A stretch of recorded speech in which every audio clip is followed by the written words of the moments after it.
اعوذ باللہ من الشیطان الرجیم، بسم اللہ الرحمن الرحیم۔ قبیلہ ازد کے ایک صحابی کو، جنہیں ابن عطیہ کہتے تھے، رسول اللہ صلی اللہ علیہ وسلم نے صدقہ وصول کرنے کے لیے عامل بنایا۔ پھر جب وہ واپس آئے تو کہا کہ یہ تم لوگوں کا ہے، یعنی بیت المال کا، اور یہ مجھے ہدیہ میں ملا ہے۔ اس پر نبی صلی اللہ علیہ وسلم نے فرمایا، وہ اپنے والد یا اپنی والدہ کے گھر میں کیوں نہ بیٹھا رہا، دیکھتا وہاں بھی انہیں ہدیہ ملتا یا نہیں۔ اس ذات کی قسم جس کے ہاتھ میں میری جان ہے، اس مال زکوٰۃ میں سے اگر کوئی شخص کچھ بھی ناجائز لے لے تو قیامت کے دن اسے وہ اپنی گردن پر اٹھائے ہوئے ہوگا۔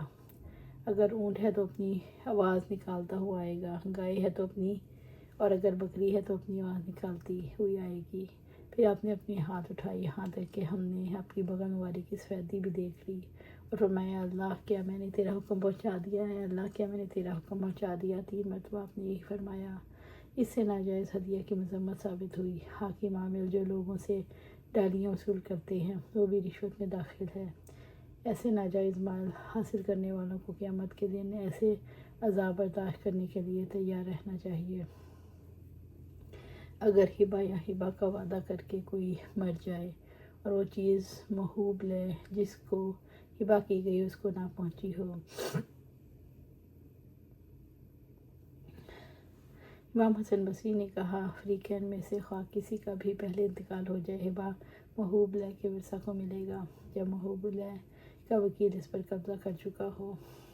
نبی صلی اللہ علیہ وسلم نے مجھ سے وعدہ فرمایا، اگر بحرین کا مال جزیہ کا آیا تو میں تمہیں اتنا 3 لب مال دوں گا، لیکن بحرین سے مال آنے سے پہلے ہی آپ صلی اللہ علیہ وسلم وفات فرما گئے۔ اور ابو بکر صدیق رضی اللہ عنہ نے ایک منادی سے یہ اعلان کرنے کے لیے کہا، جس سے نبی صلی اللہ علیہ وسلم کا کوئی وعدہ ہو یا آپ صلی اللہ علیہ وسلم پر اس کا کوئی قرض ہو تو ہمارے پاس آئے۔ چنانچہ میں آپ کے یہاں گیا اور کہا کہ نبی صلی اللہ علیہ وسلم نے مجھ سے وعدہ کیا تھا، تو انہوں نے 3 لب بھر کر مجھے دیے۔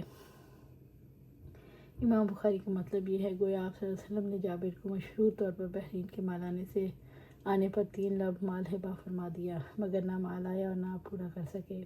بعد میں حضرت صدیق رضی اللہ تعالیٰ عنہ نے آپ کا وعدہ فرمایا۔ اسی سے مقصد باب ثابت ہوا، غلام، لونڈی اور سامان پر کیوں کر قبضہ ہوتا ہے۔ عبداللہ بن عمر نے کہا، میں ایک سرکش اونٹ پر سوار تھا، نبی صلی اللہ علیہ وسلم نے پہلے تو اسے خریدا، پھر فرمایا، عبداللہ یہ اونٹ تو لے لے۔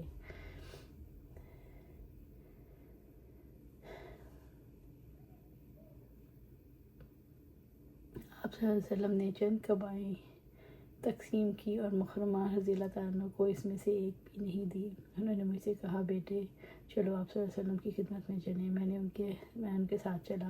پھر انہوں نے کہا، اندر جاؤ، آپ صلی اللہ علیہ وسلم سے عرض کرو میں آپ کا منتظر کھڑا ہوں۔ چنانچہ میں اندر گیا، آپ صلی اللہ علیہ وسلم کو بلایا۔ آپ صلی اللہ علیہ وسلم اس وقت انہی قباؤں میں سے ایک قبا پہنے ہوئے تھے۔ آپ نے فرمایا، میں نے یہ تمہارے لیے چھپا رکھی تھی، لو اب یہ تمہاری ہے۔